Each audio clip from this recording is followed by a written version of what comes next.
Hugo est le voleur de couleurs.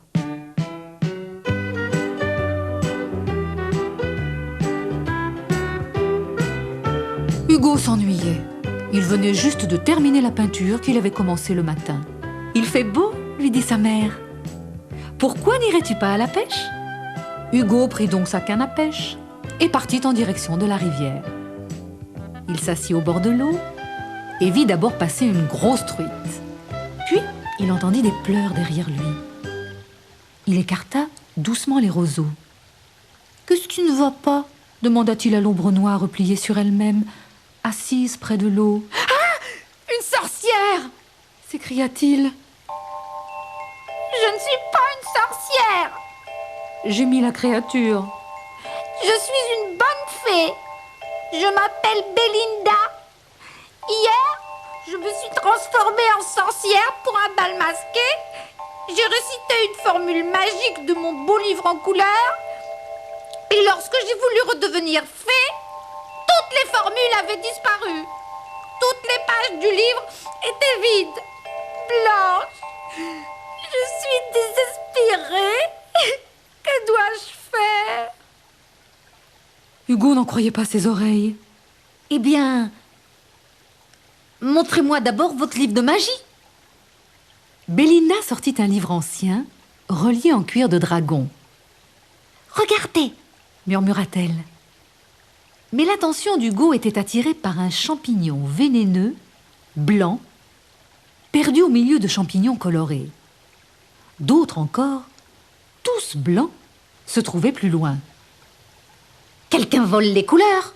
s'écria Hugo. « Il faut suivre la piste des champignons blancs. »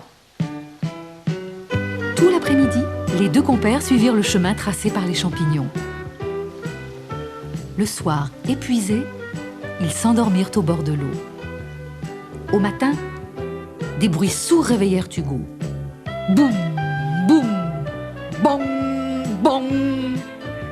Il secoua Belinda et tous deux virent un lapin blanc, en pyjama, sortir de son terrier juste à côté d'eux. « Venez donc prendre le petit déjeuner chez moi !» proposa-t-il. Ils le suivirent dans sa confortable demeure et lui racontèrent leur aventure. « C'est curieux, dit le lapin. Hier, je me suis endormi au soleil, j'étais brun, et lorsque je me suis réveillé, j'étais tout blanc. Nous sommes sur la bonne piste, commenta Hugo. Après le petit déjeuner, Hugo et Belinda se remirent en route. Soudain, un gros animal blanc surgit devant Hugo. « Une belette blanche !» s'écria-t-il. L'animal répliqua d'un ton offensé. « Je suis une hermine, et les hermines sont toujours blanches. » Hugo rougit de son ignorance. « Bien vite, Hugo !» cria Belinda. Une ribambelle de clochettes pâles encadrait un curieux paysage. Les couleurs de la campagne avaient disparu, tout était blanc et froid. Belinda songea. « Le voleur de couleurs doit habiter ici. »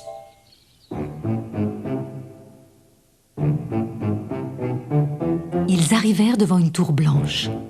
« C'est sûrement la maison du voleur !» murmura Hugo.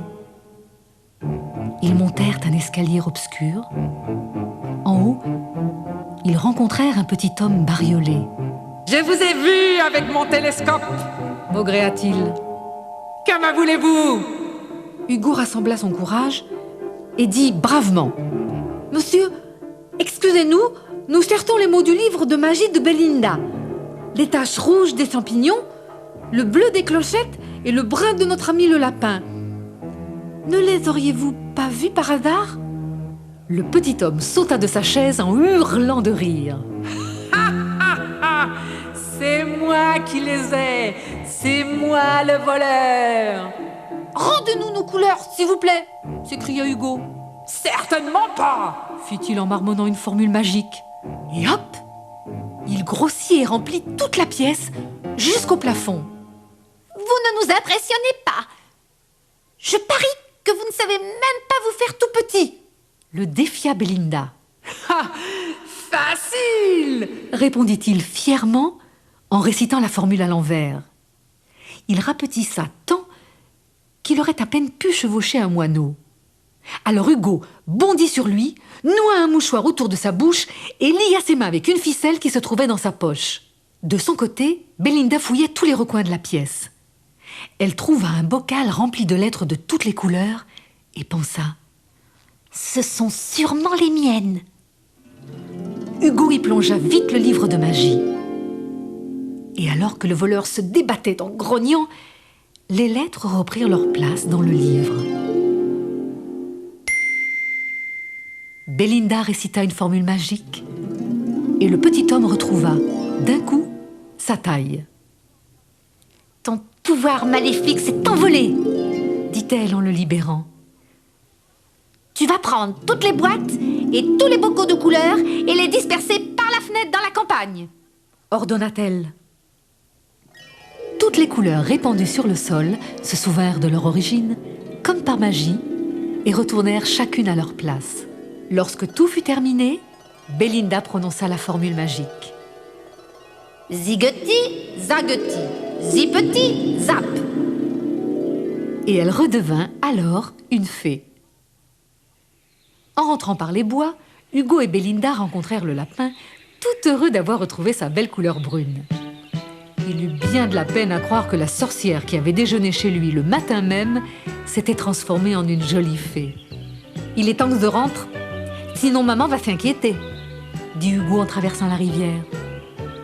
Tandis que le lapin s'extasiait devant la transformation de Belinda, Hugo se demandait ce qu'il allait raconter à sa mère en arrivant.